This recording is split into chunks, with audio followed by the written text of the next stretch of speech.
praises to Yahweh Ba'Shem Yahweh Shai Ba'Shem Harakakwadash. Double honors to our apostles and elders, Eric Great Millstone. This video is titled Simulation of a Nuclear Blast in a Major City. Recently uploaded back in October. It's actually a really good simulation. And this is the weapon that the Most High, Yahweh, has prophesied that he was going to use since the beginning. We'll put it this way: before a nuclear missile was even before a nuclear missile was even created, before there was a Hiroshima, Nagasaki, Yahweh, the Heavenly Father, had prophesied of this great technology in the scriptures thousands of years ago. And he said specifically that this is the weapon that I will use to bring judgment upon the earth. This is going to be the weapon that is going to be gone forth to result in that lake of fire, which is really America, Babylon the Great, being burnt up with fire. Yes, this is all prophesied. Now, I'm going to let this simulation play, because it's actually a really good simulation, for a few minutes, and tell you that you may notice already, but in the scriptures, the Lord tells you the number he's going to use for his judgment for how many missiles.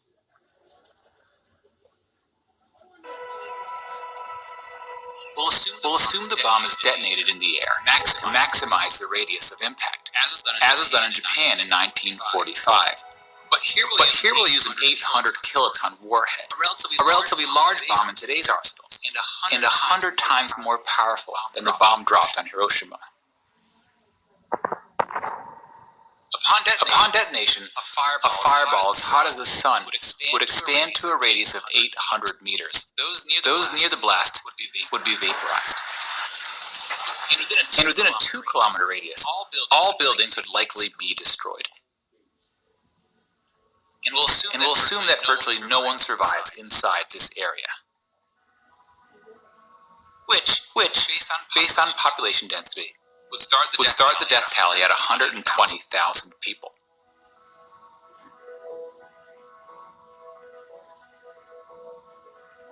Just one city, by the way. As you move further away from ground zero, estimating deaths becomes more complicated. From as far away as 11 kilometers, the radiant heat from the blast would be strong enough to cause third-degree burns on exposed skin.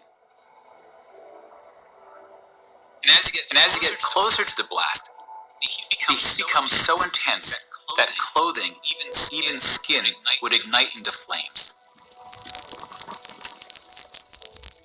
That said, most people in the city would be indoors or otherwise sheltered from direct exposure.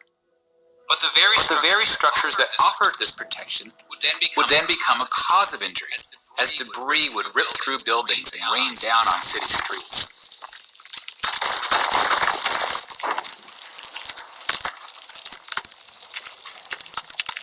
As a rough estimate, we can assume that half the people between 2 and 11 kilometers from the blast are killed, from burns, debris, smoke, collapsed buildings, and radiation sickness.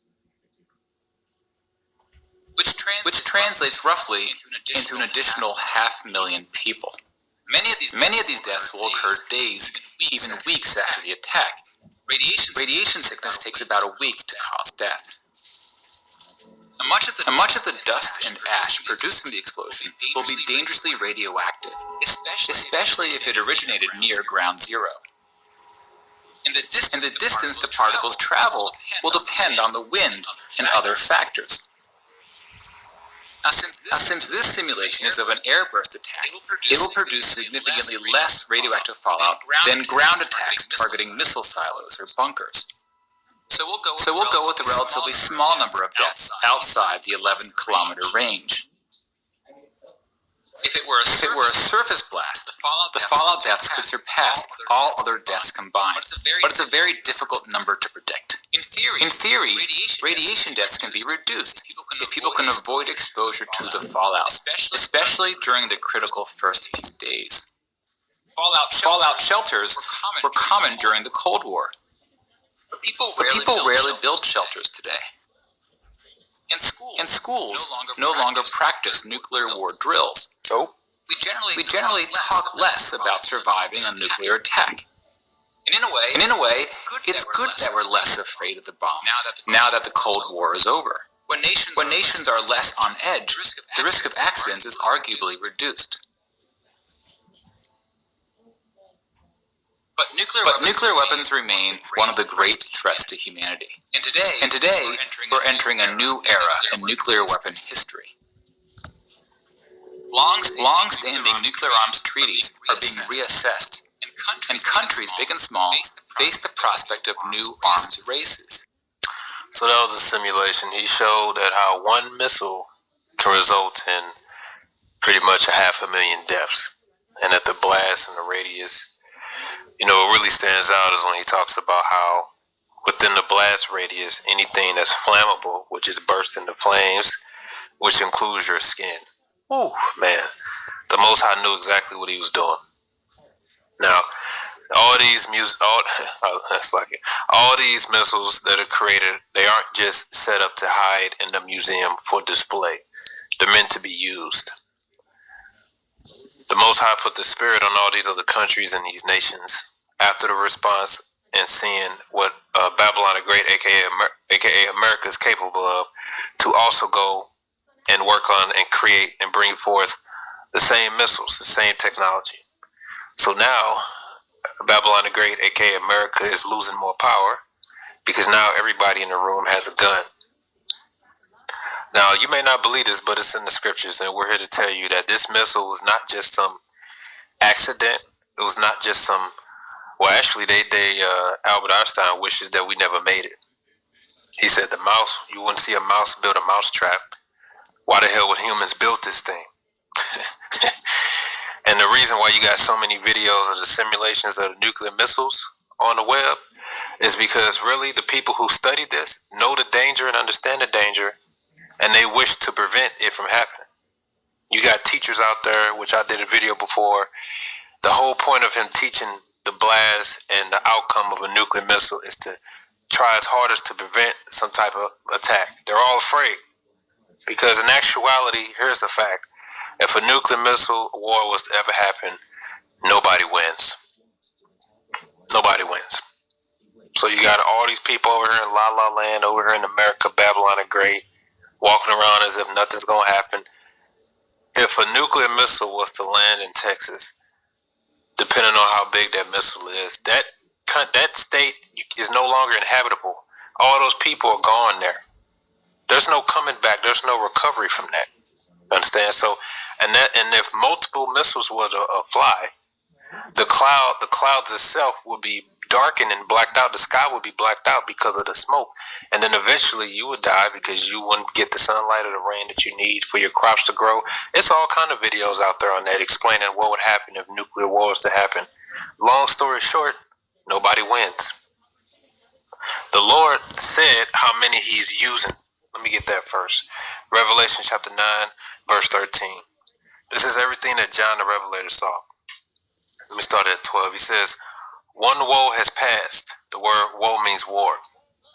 One woe has passed, and behold, there come two woes more hereafter. It's talking about World War I and World War II, and World War III we are on the brink of. It's prophesied. There's no getting around it. It says, and the sixth angel sounded, and I heard a voice from the four horns of the golden altar which is before Yahweh, saying to the sixth angel which had the trumpet, loose the four angels which are bound in the great river Euphrates. See, now you see why the Middle East is so important. You actually got angels over there, set up with the ability to bring destruction and death on the earth, but the Most High got them shut up right now. Just like if you read Revelation, it says chapter 7, where it says, he commanded the angels to hold back the four winds. The four winds represent destructions. Verse 15, he says, and the four angels were loosed, which were prepared for an hour, and the day, and the month, and the year, for it to slay the third part of man. And the third part of man is really representing Esau, the so-called white man, because you got three kinds of people since the beginning of the book of Genesis. You got the sons of man, the sons of Yahweh, or the sons of God, and the sons of the wicked. The sons of the wicked represents Cain and his descendants, which goes to Esau, which represents these Edomites today. He says, and the number of the army and the horsemen were 200,000. And I heard the number of them. So that's the exact number of how many missiles the Lord has prepared for this Babylon the Great, this new Egypt. And we're here to tell you that that land is America. That's not saying the other parts of the world are going to get hit. They're going to get hit too.